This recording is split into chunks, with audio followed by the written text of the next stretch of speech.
Hello student of 12th class.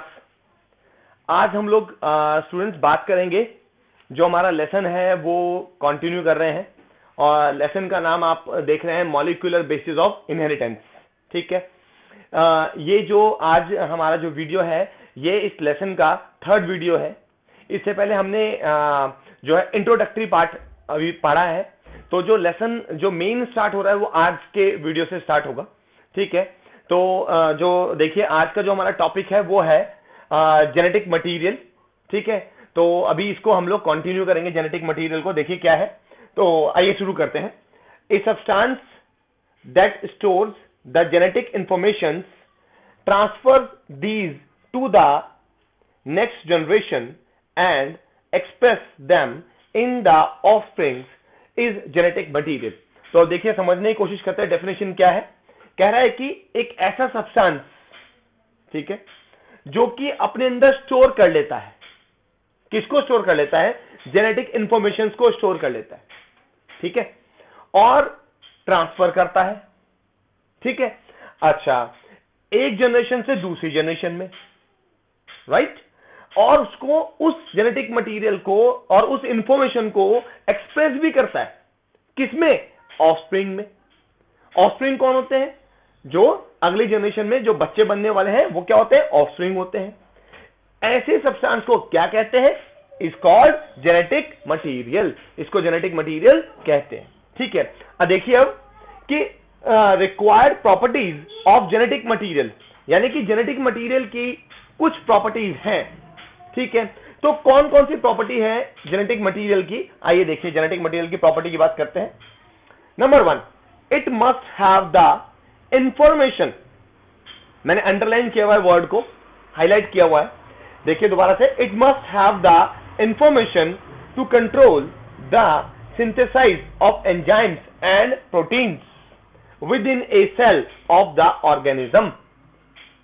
जब एक genetic material एक जनरेशन से, यानी कि पेरेंट्स से बच्चों में ट्रांसफर हो जाता है, तो वो जो जेनेटिक मटेरियल होता है, ठीक है, वो जेनेटिक मटेरियल क्या करता है? ऐसी इंफॉर्मेशन रखता है अपने पास जिससे कंट्रोल होते हैं। उस इंफॉर्मेशन से कंट्रोल होता है। क्या कंट्रोल होता है? एंजाइम का सिंथेसाइज होना और प्रोटीन का सिंथेसाइज होना। ठीक है, अच्छा, जैसे आपको याद होगा हम कुछ डिजीजेस पढ़ रहे थे। ठीक है, जब हम जेनेटिक डिसऑर्डर्स की बात कर रहे थे, तो वहां पर हमने जब डिजीजेस पढ़ी थी तो कुछ डिजीज ऐसी आई हैं जिनके अंदर पर्टिकुलर एंजाइम्स के ना बनने की वजह से, ठीक, वो डिजीज कॉज हो जाती। अब वो एंजाइम बन क्यों नहीं रहे? क्योंकि उन एंजाइम्स को बनाने के लिए जो जेनेटिक मटेरियल चाहिए, जो जेनेटिक मटेरियल के साथ यानी कि जो इंफॉर्मेशन चाहिए, वो इंफॉर्मेशन रॉन्ग है, वो इंफॉर्मेशन सही नहीं है। इस वजह से वो एंजाइम नहीं बनता और एंजाइम के ना बनने की वजह से या प्रोटीन्स के ना बनने की वजह से उस पर्सन में डिजीज आ जाती है। ठीक है ना, तो बिल्कुल ठीक, जो जेनेटिक मटेरियल होता है वो सेल के अंदर, ठीक है, ऑर्गेनिज्म के सेल के अंदर इंफॉर्मेशन को कंट्रोल कर लेता है। जो वो इंफॉर्मेशन किस काम आएंगी? सिंथेसाइज करने के एंजाइम्स और प्रोटीन्स को, राइट। चलिए, second, it should self replicate, यानी कि जेनेटिक मटेरियल की दूसरी प्रॉपर्टी क्या है कि ये सेल्फ रेप्लिकेट वाला होना चाहिए। यानी कि जेनेटिक मटेरियल अपने आप अपनी आगे फर्दर कॉपीज बना ले। ठीक है, इस तरीके की उसके अंदर प्रॉपर्टी होनी चाहिए। थर्ड देखिए, it should undergo mutations may be of low level. Mutation भी आना जरूरी है, लो लेवल पर आना जरूरी है। ठीक है, तभी तो जो है एक जनरेशन से अगली जनरेशन में कुछ थोड़े बहुत वेरिएशंस देखने में मिलेंगे। ठीक है, अच्छा, तो म्यूटेशन, इससे पहले हम लोग पढ़ के आए हैं कि म्यूटेशन से डिजीजेस भी कॉज होती हैं और म्यूटेशन एक रेगुलर होना भी जरूरी है। ठीक है, तभी नई वेरिएशंस भी आएंगी। ठीक है, मगर इसीलिए कंडीशन दे रहा है कि लो लेवल पर होना चाहिए। ठीक है, अच्छा, उसके बाद फोर्थ प्रॉपर्टी क्या है? It must be located in chromosomes. तो जेनेटिक मटेरियल की फोर्थ प्रॉपर्टी क्या है कि जेनेटिक मटेरियल कहां पर लोकेटेड होता है? क्रोमोसोम्स पर लोकेटेड होना चाहिए, वहां पर उसकी पोजीशन होनी चाहिए। तो ये कुछ प्रॉपर्टीज थी जेनेटिक मटेरियल की। देखिए अब आगे बात करते हैं। लोग बात करते हैं कि इज डीएनए जेनेटिक मटेरियल, क्या डीएनए जेनेटिक मटेरियल है? ठीक है, तो आइए देखते हैं। Following properties make DNA to act as the genetic material. यहां पर कुछ प्रॉपर्टीज लिख दी गई हैं, जो प्रॉपर्टीज ये बताती हैं कि डीएनए काम करता है एक जेनेटिक मटेरियल की तरह। ठीक है, तो आइए जानते हैं वो प्रॉपर्टीज क्या है जो बनाती है डीएनए को जेनेटिक मटेरियल। ठीक है, तो उन सवालों के जवाब ढूंढने की कोशिश करते हैं। आइए देखते हैं। Number 1, it is present in all the cells. DNA genetic material क्यों है? क्योंकि ये सभी सेल्स में प्रेजेंट रहता है। ह्यूमन बॉडी में या एनिमल बॉडी में या प्लांट बॉडी में जितने भी सेल्स हैं, उन सब सेल्स के अंदर क्या मिलेगा? डीएनए मिलेगा। राइट, पहली बात। दूसरी चीज, all the somatic cells of a particular species carry same amount of DNA whereas their gametes have half the amount। जितने भी सोमैटिक सेल्स होते हैं, यानी कि जिससे बॉडी बनती है पूरी, वो सोमैटिक सेल्स, और जो आगे से गैमेटिक सेल्स होते हैं, यानी कि आपका स्पर्म्स और एग, ठीक है, वो गैमेटिक सेल्स। तो देखिए क्या कह रहा है कि सोमैटिक सेल्स में किसी भी स्पीसीज के सोमैटिक सेल्स, ठीक है, जिससे उसकी पूरी बॉडी बनी है, उसके अंदर सभी सेल्स के अंदर सेम अमाउंट ऑफ डीएनए मिलेगा, जबकि जो गैमेटिक सेल्स होते हैं या गैमेट्स होते हैं, उनके अंदर हाफ अमाउंट हो जाएगी। यानी कि अगर सोमैटिक के अंदर, जैसे आपने पता ना कि सोमैटिक सेल्स के अंदर जैसे ह्यूमन बीइंग्स की बात कर लें तो 46 क्रोमोसोम्स हैं। ठीक है, तो उसमें कितने हो जाएंगे? 23, हाफ हो जाएंगे। ठीक है ना, ये चीज है। अच्छा, उसके बाद थर्ड देखिए, DNA can exist in indefinite varieties due to unlimited sequences of its nucleotides. It can duplicate precisely through replication and thus can duplicate its genetic information। ठीक है, देखिए अब इस पॉइंट को समझने की कोशिश करते हैं। डीएनए एग्जिस्ट करता है, ठीक, इनडेफिनेट वैरायटीज में एग्जिस्ट करता है, यानी कि डीएनए की इनडेफिनेट वैरायटी है। मेरे अंदर कोई और, आपके अंदर कोई और, फादर के अंदर कुछ और, मदर के अंदर कुछ और, सबके अंदर कुछ और। ठीक है, इसीलिए डीएनए फिंगरप्रिंटिंग सबकी अलग अलग होती है। ये एक टेक्निक होती है, ठीक है, जो कि जेनेटिक इंफॉर्मेशन को बता देती है एक पर्टिकुलर इंडिविजुअल की, उसे डीएनए फिंगरप्रिंटिंग कहते हैं। इसीलिए अलग अलग है, क्योंकि इनडेफिनेट वैरायटीज है। ठीक है, डीएनए की कुछ ना कुछ 99.9% सेम अगर है मेरा और मेरे फादर का, 0.1% फिर भी डिफरेंट है। ठीक है, अच्छा, क्योंकि डीएनए अनलिमिटेड सीक्वेंसेस में एग्जिस्ट करता है। ठीक है, किसके? न्यूक्लियोटाइड्स के, क्योंकि आपको पता है ना, इससे पहले हम लोग पढ़ के आ चुके कि डीएनए जो है वो न्यूक्लियोटाइड्स के एक सीक्वेंस है, यानी कि न्यूक्लियोटाइड जब आपस में ज्वाइन होते चले जाते हैं तो उसे क्या बोलते हैं? न्यूक्लिक एसिड कहते हैं। तो न्यूक्लियोटाइड के सीक्वेंस से बना है, अनलिमिटेड सीक्वेंसेस। ठीक है, अच्छा, it can duplicate precisely through replication, और ये अपने आप को डुप्लीकेट भी कर लेता है, यानी कि अपनी फर्दर कॉपीज भी बना लेता है, वो भी बिल्कुल सटीक तरीके से। ठीक है, कौन से प्रोसेस के द्वारा? रेप्लिकेशन प्रोसेस के द्वारा। एंड दस can duplicate it's genetic information. ठीक है, इस तरीके से वो अपनी जेनेटिक इंफॉर्मेशन को आगे आगे कॉपीज बना लेता है, उसको डुप्लीकेट कॉपीज बना लेता है। ठीक है, अच्छा, तो डीएनए आप समझ गए कि इनडेफिनेट वैरायटीज फॉर्म में एग्जिस्ट करता है। ठीक है, अच्छा, उसके बाद fourth, it can undergo mutations, the heritable changes, यानी कि डीएनए के अंदर म्यूटेशन आता है। म्यूटेशन एक चेंज को कहते हैं। ठीक है, यानी कि जब जेनेटिक इंफॉर्मेशन के अंदर कुछ बदलाव आ जाए तो उसे क्या कहते हैं? म्यूटेशंस कहते हैं। ठीक है, तो डीएनए भी अपने अंदर म्यूटेशन लाता है। ठीक है, इसी वजह से हेरिटेबल चेंजेस आते हैं। ठीक है, अच्छा, फिफ्थ प्रॉपर्टी क्या है? DNA undergoes transcription to transfer its genetic information to mRNA that undergoes translation to synthesise proteins. Proteins control all the metabolic activities in all organisms. अब देखिए यहां पर यहां पर दो डिफरेंट वर्ड्स आ रहे हैं, एक तो आ रहा है ट्रांसक्रिप्शन और दूसरा आ रहा है ट्रांसलेशन। ठीक है, अच्छा, ट्रांसक्रिप्शन का मतलब होता है जब डीएनए ठीक अपनी चेन को काट के, यानी कि डबल स्ट्रैंडेड डीएनए अपनी चेन को डिवाइड कर लेता है और क्या बनाता है, उसमें से एमआरएनए बनाता है, वहां से क्या निकालता है, एमआरएनए निकालता है। ठीक है, एमआरएनए का मतलब हुआ मैसेंजर आरएनए। ठीक है, अच्छा, तो डीएनए से जब एमआरएनए निकले तो उस फिनोमिना को क्या कहते हैं, ट्रांसक्रिप्शन कहते हैं। ठीक है, अच्छा, और ट्रांसलेशन क्या कहते हैं, ट्रांसलेशन किसे कहते हैं, कि जो एमआरएनए होता है वो आगे जाकर के, अच्छा एक चीज और बता दूं मैं आपको कि ये सिर्फ एमआरएनए नहीं बनाता। ठीक है, ये आरआरएनए भी बनाता है, ये टीआरएनए भी बनाता है, और ये जो आरएनए है ये फिर आगे चल करके ट्रांसलेशन फिनोमिना को करवाते हैं। ट्रांसलेशन का मतलब होता है प्रोटीन का बनना। ठीक है, अच्छा, तो प्रोटीन सिंथेसाइज करने को ट्रांसलेशन कहते हैं। तो अब दोबारा से सेंटेंस को समझते हैं। देखिए, डीएनए अंडरगोज ट्रांसक्रिप्शन, यानी डीएनए क्या करवाएगा, ट्रांसक्रिप्शन करवाएगा। ट्रांसक्रिप्शन का मतलब मैं आपको बता चुका हूं, ट्रांसक्रिप्शन का मतलब क्या है, आरएनए का बनना। इसका मतलब डीएनए क्या करवाएगा, आरएनए बनाएगा to transfer its genetic information to mRNA. ठीक है, अच्छा, ट्रांसक्रिप्शन करके क्या जिसकी वजह से, ठीक है, जेनेटिक इंफॉर्मेशन एमआरएनए के पास चले जाए और फिर आगे जाकर के एमआरएनए क्या करवा दे, ट्रांसलेशन करवा दे। ठीक है, और जिसकी वजह से प्रोटीन सिंथेसाइज हो जाए। तो कुल मिलाकर के डीएनए प्रोटीन सिंथेसाइज करवाता है।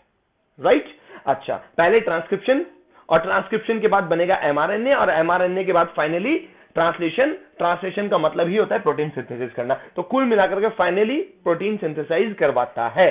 प्रोटीन्स कंट्रोल, अब प्रोटीन क्या करता है, देखिए, proteins control all the metabolic activities in all organisms, यानी कि जो प्रोटीन बनेगा बॉडी के अंदर, उससे जितनी भी मेटाबॉलिक एक्टिविटी हो रही है बॉडी के अंदर, जो भी मेटाबॉलिक एक्टिविटीज होती हैं, वो सब कौन कंट्रोल करता है, प्रोटीन कंट्रोल करता है, प्रोटीन करवा रहा है वो सब। ठीक है, अच्छा, तो 6 क्या है, various stages of life are governed by DNA. हमारे शरीर के हमारी बॉडी के अंदर, हमारे लाइफ के अंदर, कंप्लीट लाइफ स्पेन के अंदर अलग अलग स्टेजेस आती है। ठीक है, अच्छा, तो उसको कौन कंट्रोल कर लेता है, ठीक है, उसको भी डीएनए कंट्रोल करता है।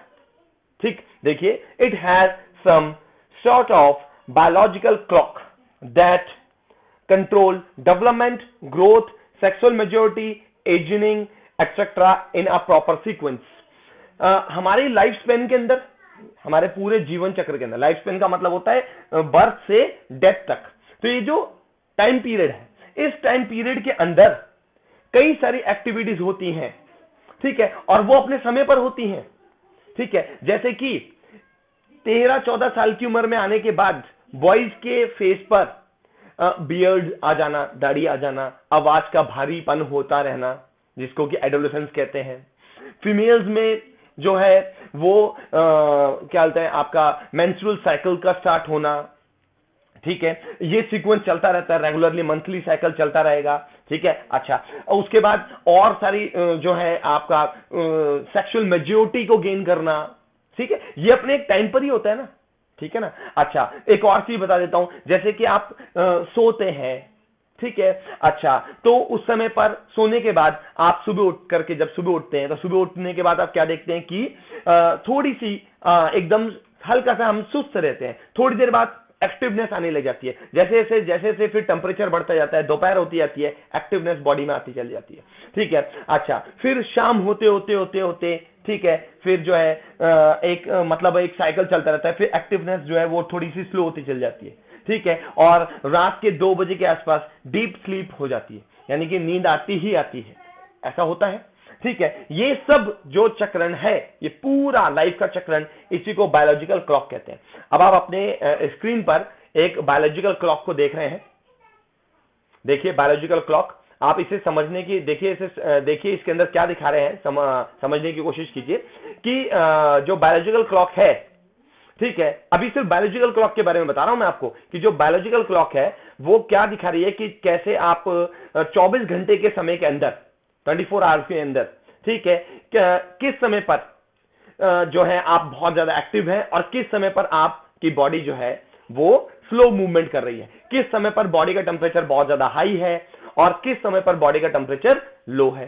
तो ये सब कुछ, ठीक, चलिए देखिए आगे देखते हैं। तो ये सब कुछ बायोलॉजिकल क्लॉक इस पूरे कॉन्सेप्ट को बोलते हैं। ये जो पूरा होता है, यानी कि ये जो स्टेजेस आ रही है, यानी कि आपको मैं एक टर्म दोबारा से समझा देता हूं, क्लियर कर देता हूं कि बायोलॉजिकल क्लॉक, अगर मैं सिर्फ इसको डिफाइन करूं तो इसका मतलब क्या होता है कि बॉडी के अंदर आने वाले चेंजेस, चाहे डे के हिसाब से हो, सीजन के हिसाब से हो या ईयरली हो।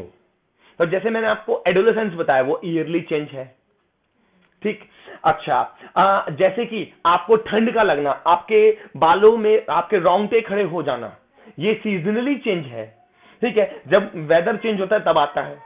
अच्छा, इसके अलावा जो आप डेली जो आप बॉडी के अंदर चेंज देखते हैं कि आपको रात अंधेरा होने के बाद आपको अपने आप थोड़ी सी सुस्ती आने लगी, आपको नींद की तरफ आप बढ़ रहे हैं, अर्ली मॉर्निंग होते ही सुबह जैसे ही रोशनी बढ़ रही है तो आपकी बॉडी एक्टिव होती जा रही, ये सब कुछ बायोलॉजिकल क्लॉक कहलाता है। अब ये सब कौन कंट्रोल कर रहा है? डीएनए कंट्रोल कर रहा है, ठीक है। अच्छा देखिए कैसे, ठीक है। अब ये तो बायोलॉजिकल क्लॉक के बारे में इसने बता दिया। अब मैं आपको ये भी बताता हूं कैसे कंट्रोल कर रहा है।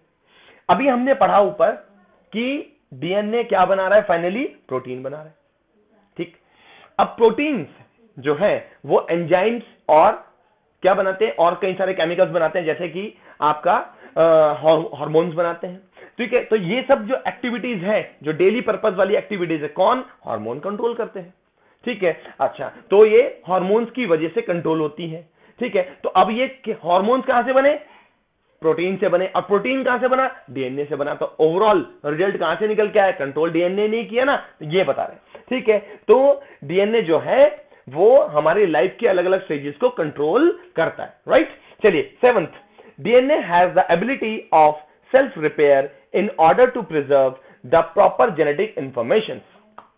अब देखिए क्या मतलब हुआ इस बात का कि जो डीएनए है वो उसके अंदर ये एबिलिटी होती है कि वो अपने आप को सेल्फ रिपेयर कर लेता है, अपने आप को रिपेयर करने की उसके अंदर एबिलिटी होती है, जिसकी वजह से वो प्रिजर्व कर पाता है प्रॉपर जेनेटिक इंफॉर्मेशन को, राइट, ठीक है। उसके बाद 8, देखिए 8 पॉइंट की तरफ चलते हैं। 8 पॉइंट क्या कहता है? Different types of genes become functional in different cells that leads to cell और tissue differentiation. Therefore, the differential activities of genetic material are responsible for cell differentiation and specialization. देखिए इस पॉइंट को समझने की कोशिश करते हैं। क्या है कि अलग अलग प्रकार के जो सेल्स हैं, ठीक, जैसे फॉर एग्जांपल आईज के अंदर सेल्स हैं। अब आईज के अंदर जो सेल्स हैं वो अलग काम कर रहे हैं, आईज सिर्फ देखने का ही काम कर रही है, ठीक है। लंग्स है, तो लंग्स के अंदर क्या हो रहा है कि सिर्फ जो है ब्रीथिंग के लिए काम कर रहे हैं, ठीक है। हार्ट जो है वो पंपिंग का काम कर रहा है, ठीक है। तो ये जो अलग अलग प्रकार के सेल्स से बने, ठीक है, सेल्स का मतलब हो गया अलग अलग सेल्स, और सेल से बनकर के टिश्यू, ठीक है, तो अलग अलग टिश्यूज से बने हैं। अच्छा, तो ये क्यों बने हैं?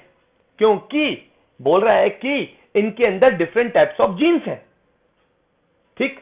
अच्छा, जिसकी वजह से अलग अलग प्रकार के सेल्स बनते हैं, ठीक है। अच्छा, और जब अलग अलग प्रकार के सेल्स बनते हैं तो इसी को सेल्स का अलग अलग हो जाना, अलग अलग प्रकार से फंक्शन परफॉर्म करना ही डिफरेंशिएशन कहलाता है। इसकी वजह से, क्योंकि उनके फंक्शन अलग अलग हो जाते हैं, इसलिए, ठीक है, उनके अंदर डिफरेंस आ जाता है, ठीक है। अच्छा, और वो डिफरेंट एक्टिविटीज, ठीक, करने लगते हैं, अलग अलग प्रकार की एक्टिविटीज करने लगते हैं, ठीक है। और इन सब बातों के लिए भी कौन जिम्मेदार है?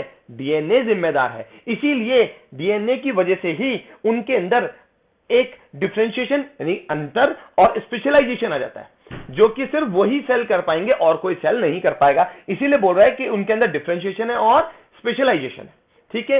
तो अलग अलग टाइप के सेल्स का अलग अलग टाइप से काम करना किसकी वजह से? जीन्स की वजह से। और जीन्स किसकी वजह से? डीएनए की वजह से।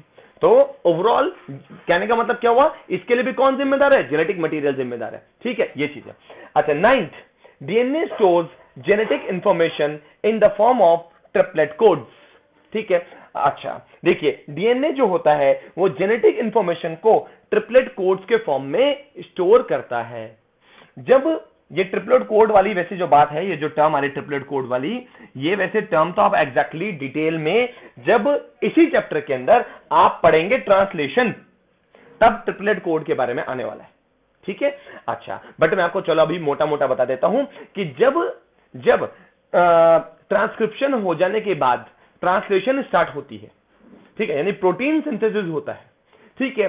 तो एक प्रकार से आपको मैं मोटी मोटी बात बताऊं कि 3 प्रकार के, ठीक, एक यूनिक कोड्स बनते हैं, ठीक है। अच्छा, जो कि अमीनो एसिड की एक लंबी चेन बनाते चले जाते हैं, ठीक है। अच्छा, तो उन जो यूनिक कोड्स को ट्रिपलेट कोड्स कहते हैं, ठीक है। अब वो कैसे बनते हैं वो तो आपको डिटेल में आप जब ट्रांसलेशन पढ़ेंगे आप तब पढ़ेंगे। तो डीएनए उन ट्रिपलेट कोड्स को स्टोर करता है, ठीक है। अच्छा, sorry, store genetic information in the form of triplet codes, right, ठीक है। ये ट्रिपलेट कोड्स को आप कह सकते हो कि उसको स्टोर करता है, ठीक है। अच्छा, तो कहने का मतलब क्या हुआ कि ये जो चीजें हमने अभी पढ़ी, ये प्रॉपर्टीज जो हमने पढ़ी, ये प्रॉपर्टीज ये बता रही हैं कि जो डीएनए है वो जेनेटिक मटेरियल का काम करता है। और आपको ये भी बता दूं कि बाद के साइंटिस्ट ने आगे चल करके इस चैप्टर के अंदर हम पढ़ने वाले भी हैं कि कैसे कैसे साइंटिस्ट ने एक्सपेरिमेंट्स करे और उन एक्सपेरिमेंट से ये प्रूफ होता चला गया कि डीएनए ही एक जेनेटिक मटेरियल है, ठीक है। उसके लिए साइंटिस्ट ने अलग अलग एक्सपेरिमेंट किए, तो वो एक्सपेरिमेंट आप चैप्टर में पढ़ने वाले हो। इसके अलावा डीएनए के कौन कौन से, ठीक है, आप क्या क्या वो फंक्शन परफॉर्म करेगा, डीएनए से रिलेटेड कौन कौन से फंक्शंस होने वाले हैं, ठीक है, वो सब आप इस चैप्टर के अंदर पढ़ने वाले हैं। चलिए खैर, आज की जो वीडियो लेक्चर है उसको हम यही एंड करते हैं। Students, keep watching and keep learning. Thank you very much.